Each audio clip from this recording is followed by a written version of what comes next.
Selamat menyaksikan berita Ramera News. Kami akan sajikan sejumlah berita. Di antaranya, Salam jumpa, salam Ramera News. Dan hari ini kami akan mencoba untuk menyampaikan satu hal yang erat kaitannya dengan kondisi di Provinsi Kalimantan Barat, bahwa persoalan migas tidak sulit, tapi ya terkesan memang dari faktual yang kita saksikan ada di antara itu yang sedikit mengalami hal yang tidak enak dipandang mata ya. Bukan janggal ya, tidak enak dipandang mata. Kenapa bisa begitu? Kenapa bisa terjadi? Hampir di semua SPBU di wilayah Kalbar, terutama di daerah-daerah di kota ini, karena ada penjualan jenis bahan bakar baru yang dikatakan sebagai pengganti solar, yang sedikit permasalahan, tapi agak ke pinggiran kota kita lihat masih ada fakta bahwa banyak sekali truk-truk yang melakukan aktivitas di Provinsi Kalimantan Barat ini, dari perkebunan, dari pihak pedagang dan sebagainya, yang ngantri berkilo-kilometer itu mendapatkan bahan bakar minyak solar. Sekarang kita juga untuk informasi apakah kota, apakah memang dibatasi atau memang terjadi sesuatu di dalamnya. Kita juga perlu fakta lainnya. Dalam hal ini kita ingin menggali pendapat sedikit ke Bung Lim Keng Sia. Beliau ini adalah pelaku atau pelaksana atau yang punya LSM, Lembaga Sosial Masyarakat Fakta Kalbar ya, Fakta Kalbar. Dan sudah kita ketahui bersama, beliau ini juga jam terbangnya sudah tinggi, sudah tidak asing lagi bagi kita. Menurut Bung Keng Sia sendiri, kenapa persoalan ini bisa terjadi? Kira-kira pandangan Anda seperti apa? Apakah karena memang tata niaganya seperti itu, atau ada pihak-pihak yang bermain di bidang ini untuk mendapatkan sesuatu? Silakan, Bu. Ya, terima kasih. Memang untuk 2-3 tahun terakhir memang setiap SPBU di Kalimantan Barat, terutama di kabupaten-kabupaten, itu pada umumnya apakah itu pagi hari atau sore hari, bahkan siang hari, itu selalu terjadi antrian solar. Nah, kenapa itu bisa terjadi? Sebenarnya kita kalau melihat bahwa Pertamina itu setiap tahun mereka sudah memprediksi dan sudah ada kotanya. Jadi setiap kabupaten ada kotanya berapa kiloliter misalnya. Tetapi kenapa masih terjadi antrian yang begitu panjang pada saat masyarakat memerlukan solar dan antrian sampai berkilo-kilo kadang-kadang? Nah, yang jadi masalah adalah pengawasan dari aparatur sendiri, baik itu dari Pertamina maupun dari aparat kepolisian, itu kurang ketat. Kenapa? Karena kota sudah disiapkan, ternyata masih banyak masyarakat atau industri yang membeli solar itu adalah solar subsidi. Padahal pemerintah sudah mengeluarkan dua model untuk masyarakat dan model untuk industri.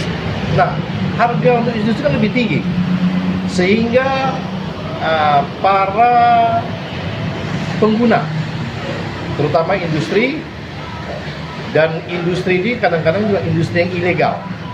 Apa itu ilegal? Misalnya pertambangan emas dan lain sebagainya, atau dia senso kayu dan sebagainya, mereka menggunakan BBM jenis solar yang bukan subsidi, yang subsidi. Yang bukan subsidi mereka tidak laksanakan, tidak gunakan. Nah, karena itu lebih murah. Bedanya kadang-kadang 3-4 ribu rupiah. Nah, itulah yang menjadi kendala sehingga kota-kota di SPBU cepat habis dan bahkan antrian berkilo-kilo. Nah, kita berharap di sini adalah bagaimana Pertamina harus melakukan pengawasan, bekerja sama dengan aparatur kepolisian misalnya, untuk ketat sekali untuk melihat ini benar nggak mereka beli untuk keperluan sehari-hari mereka, atau ini keperluan mereka beli dan jual ke industri. Berarti jalur distribusinya yang harus Jalur diawasi. distribusi. Nah, ini memang menjadi satu masalah di Kalimantan Barat, dan seharusnya jangan dibiarkan terus-menerus seperti ini, karena ini akan merusak tatanan. Pertama soal ketertiban lalu lintas, yang kedua adalah ada industri-industri tertentu yang untung dari hasil beli solar subsidi. Kalau ini terjadi terus-menerus, maka tidak ada jalan lagi yang bisa bagaimana masyarakat, terutama para pemilik kendaraan yang menggunakan solar, itu akan tetap merasakan kesulitan mendapatkan fasilitas subsidi solar. Dan kalau ini Pertamina tidak tegas, aparatur kepolisian tidak berani untuk tegas, ini tidak akan berhenti sampai saat ini, dan akan terus menerus seperti ini. Nah, kendalanya hanya di situ. Artinya cobalah jalur distribusi diperhatikan, terus pengawasan soal penggunaan solar. Ya. Nah, dengan banyaknya masyarakat industri, terutama para petambang liar ya, yang beli solar, itu akhirnya juga akan merusak lingkungan. Dampaknya ke lingkungan, karena dengan dia mendapatkan barang yang murah, dia bisa operasi dan menambang emas secara liar dimanapun dia mau. Jadi dianggap bahwa itu suatu penyimpangan ya? Suatu penyimpangan. Lalu kalau terjadi penyimpangan seperti itu, menurut Anda, apakah pihak Pertamina sendiri tidak mengontrol bahwa kebutuhan industri, solar industri segini loh? Apakah dalam satu kota yang sudah dipersiapkan untuk industri ini dikemanakan ini nanti, kalau misalnya ternyata sebagian besar yang laku adalah yang subsidi, yang industri ini, siapa ini yang akan dikemanakan nih barang ini? Ya, makanya selalu solar non subsidi selalu tersedia. Ya, selalu tersedia dan habis. Tidak habis. Ya. Yang habis malah subsidi. Subsidi ada ya, subsidi ya habis ya. Yang industri ini selalu tersedia. Nah, kenapa ini terjadi? Makanya saya katakan bahwa ini adalah pengawasan distribusi yang belum maksimal. Terus kerjasama antara pihak Pertamina dengan SBBU, artinya ada pembinaan kepada SBBU bahwa kalau ini digunakan untuk, kalau ketahuan bahwa masyarakat ini kok selalu beli dan sebagainya, seharusnya mereka memperketat juga SPBU. Nah, pihak kepolisian juga harus melakukan pengawasan. Ada kerjasama lintas sektor antara Pertamina dengan SPBU, antara Pertamina, SPBU dengan pihak kepolisian. Ya. Sehingga pengawasan mereka betul-betul bagus, sehingga tidak terjadi seperti ini lagi. Kan Pertamina sendiri kan hanya sebagai distributor untuk menyalurkan BBM ke pihak pengusaha. Pihak pengusaha sendiri kan punya organisasi, Ya, Iswana Migas. betul. Nah, sebenarnya pengawasan ini yang harus action lebih baik ini sebenarnya Iswananya atau Pertaminanya? Saya katakan lintas sektoral antara Pertamina, Iswana. SPBU, Iswana Migas, dan pihak kepolisian. Hendaknya 4 sektor ini harus bekerja sama untuk bagaimana menertibkan pembelian solar yang betul-betul itu subsidi untuk masyarakat, yang non subsidi itu adalah untuk para pengusaha industri. Ya. Nah, yang jadi masalah sekarang ini adalah pada umumnya pengusaha industri dia beli yang non subsidi, Tetapi pengusaha industri-industri ilegal ini yang banyak beli yang subsidi. Yang ilegal itu saya katakan bahwa pertambangan emas, sehingga pertambangan emas itu di Kalimantan Barat terjadi berlomba-lomba, di setiap kabupaten ada pertambangan emas dia. Karena apa? Maka mereka mudah mendapatkan solar dengan harga subsidi. Ya. Kalau Anda melihat ini, apakah ada semacam kerjasama antara pihak industrial dengan pihak pihak yang diperankan untuk membeli itu, sehingga dia tidak membeli yang industri, dia dapat yang ini lebih murah? Apakah ada semacam mafia di sini menurut Anda? Titik temunya itu di SPBU. Oke, Pertamina mungkin tidak lakukan itu, ya. Tetapi di SPBU itu ada pembiaran. Siapapun yang beli dikasih. Tidak ada seleksi yang lebih ketat.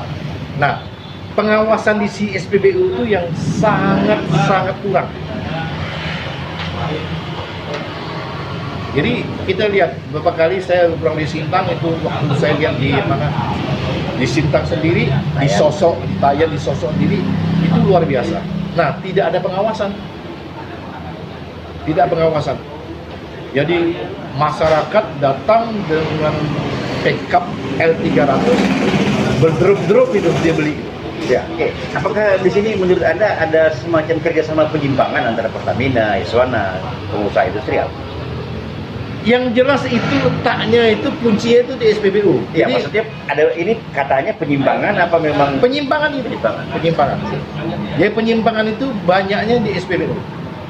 Mereka yang datang dengan truk-truk bawa can, bawa drum diisi. Nah, seharusnya kan kita tahu di desa ini pada umumnya di Kalimantan Barat ada sekitar kurang lebih 2.000-an desa yang menggunakan solar. Desa-desa itu sangat kecil sekali. Mereka genset aja menggunakan bensin. Nah, kemana larinya solar itu? Ya larinya ke industri-industri ilegal itu. kata kuncinya? Kata kuncinya ya penyimpangan tuh. Penyimpangan yang paling krusial itu di tingkat SPBU. Mereka bekerja sama, ada asumsi mereka bekerja sama dengan pihak industri ilegal, sehingga mereka datang, mereka diisi. Tidak ada pengawasan dari Pertamina, tidak ada pengawasan dari Himawa Gas, dan tidak ada pengawasan dari pihak kepolisian, sehingga mereka datang, ya tinggal diisi-isi aja di drum-drum, jalan mereka. Nah, bahkan ada mobil-mobil yang luar biasa, mobil-mobil siluman yang tankinya harus isi 40 liter bisa sampai 300-400 liter. Nah, ini tidak ada pengawasan sama sekali. Sehingga terjadilah seperti ini. Solar itu menjadi langka. Langkanya solar bukan karena kuota yang tidak cukup. Langkanya solar karena subsidi yang dibeli berlebihan. Untuk kepentingan industri ilegal pada umumnya ya. Oke. Itulah tadi sekilas mengenai lika-liku dari yang terjadi terhadap BBM solar di Kalimantan Barat. Kita akan jumpa lagi dengan persoalan lain. Salam Kamera News.